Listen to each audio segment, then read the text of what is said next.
तो hello guys, स्वागत है आपका बीएफ वर्स में। तो लोकी सीजन 2 के एपिसोड 1 के बाद एपिसोड 2 भी आ चुका है, जहां पर इस एपिसोड की स्टार्टिंग लोकी के टाइम स्लीपिंग प्रॉब्लम के फिक्स होने के थोड़ी देर बाद की है। यहां पर लोकी और मोरबियस 1977 के सेक्रेट टाइमलाइन में X5 को ढूंढने के लिए आते हैं और यहां पर लोकी और मोरबियस शायद से X5 के टेम्पेड को ट्रैक करके ही आए होंगे। आगे हमें पता चलता है कि यहाँ पर जेनियक नाम की एक मूवी का प्रीमियर हो रहा है और इस मूवी का मेन एक्टर X5 ही है। बेसिकली जेनियक एक थॉर का विलन है जो डार्क डायमेंशन से आया होता है, पर यहाँ पर इसका क्या कनेक्शन होगा वो तो हमें सीरीज में आगे ही पता चलेगा। खैर, यहाँ पर लोकी और मोरबियस X5 को मिलते हैं। X5 ड्रिंक का बहाना देकर वहाँ से भाग जाता है क्योंकि उसे डर था कि कहीं ये दोनों मुझसे सारी बातें ना उगवा ले। X5 लोकी और मोरबियस से बच के भाग रहा होता है तब वो एक डेड एंड पे आके रुक जाता है और यहाँ पर वो अपने जेब से एक डिवाइस निकालता है और टाइम स्लिप करता है, पर यहाँ पर वो उसी टाइम में होता है लेकिन किसी और जगह पे होता है। X5 फिर से भाग जाता है और उसे रास्ते में थोड़े गुंडे घेर लेते हैं। X5 बचने के लिए उन गुंडों पर हमला करता है और फिर X5 को पता चलता है कि ये गुंडे नहीं बल्कि लोकी का इल्यूजन है। लोकी अपने मैजिक की मदद से X5 को पकड़ लेता है और फिर लोकी और मोरबियस X5 को TVA में ले जाते हैं और वहाँ पर उसे बंद कर देते हैं।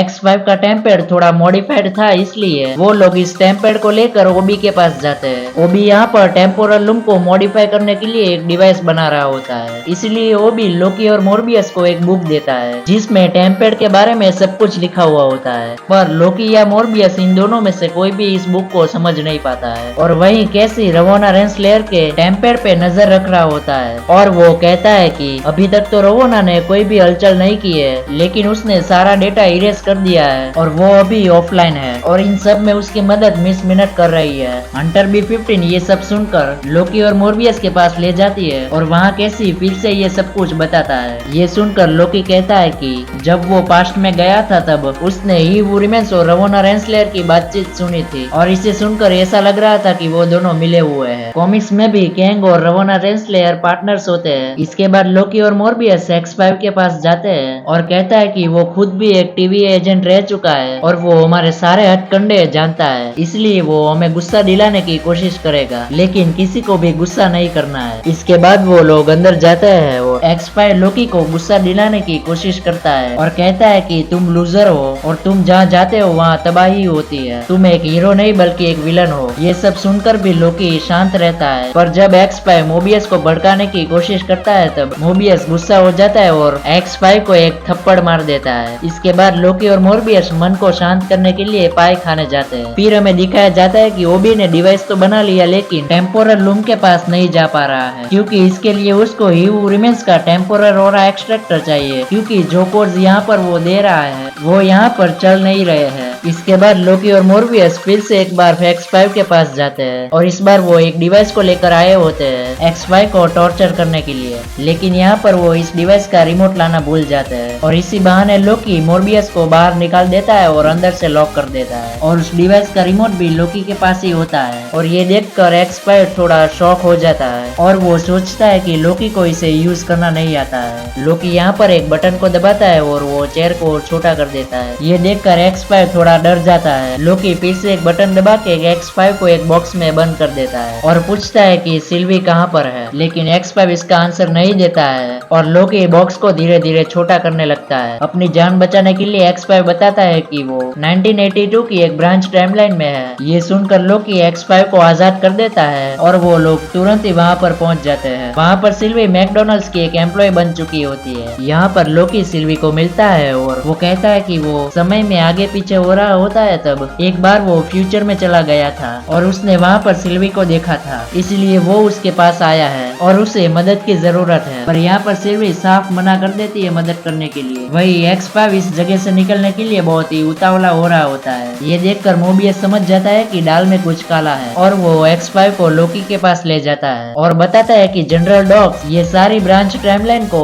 बम से उड़ाने वाली है और सारे लोग मरने वाले हैं, इसलिए हमें यहाँ से जल्दी निकलना होगा। इस बात को कंफर्म करने के लिए सिल्वी X5 के माइंड को रीड करती है और यहाँ पर सिल्वी को पता चलता है कि X5 सच बोल रहा है। ये सुनकर वो लोग वहाँ से तुरंत ही X5 को TVA में छोड़ देते हैं और वो लोग सीधा जनरल डॉक्स के पास जाते हैं। वहाँ पर जनरल डॉक्स काफी सारी टाइमलाइन को उड़ा रही होती है और लोकी और सिल्वी मिलकर वहाँ पर जनरल डॉक्स को रोक देते हैं, लेकिन यहाँ पर काफी सारी ब्रांच टाइमलाइंस खत्म हो चुकी होती होती है और बिलियंस में लोग मारे जा चुके होते हैं। ये देखकर सिल्वी लोकी को कहती है कि तो इस तरीके से टीवीए लोगों को बचा रही है और वो लोकी की मदद नहीं करेगी। ऐसा कह के वो वहाँ से चली जाती है। तभी वहाँ पर वो भी बताता है कि बिना ही रिमेंस के वहाँ पर वो ब्लास्ट डोर्स को ओपन नहीं कर सकता है। ब्लास्ट डोर को ओपन करने के लिए ही रिमेंस या फिर उसका कोई वेरिएंट चाहिए होगा और अगर ये नहीं हो पाया तो टीवी और वो सब खत्म हो जाएंगे। वहीं दूसरी ओर सिल्वी जिस ब्रांच टाइमलाइन में थी वो वापिस वहीं पर चली जाती है, पर यहाँ पर हम उसके हाथ में कुछ देख सकते हैं और ये और कुछ नहीं बल्कि ही रिमेंस का टेम्पेड होता है और यहीं पर एपिसोड खत्म हो जाता है। बाकी आपको ये एपिसोड कैसा लगा और अगर आपके पास भी कोई क्वेश्चन या फिर थ्योरी हो तो मुझे कमेंट में जरूर बताएं।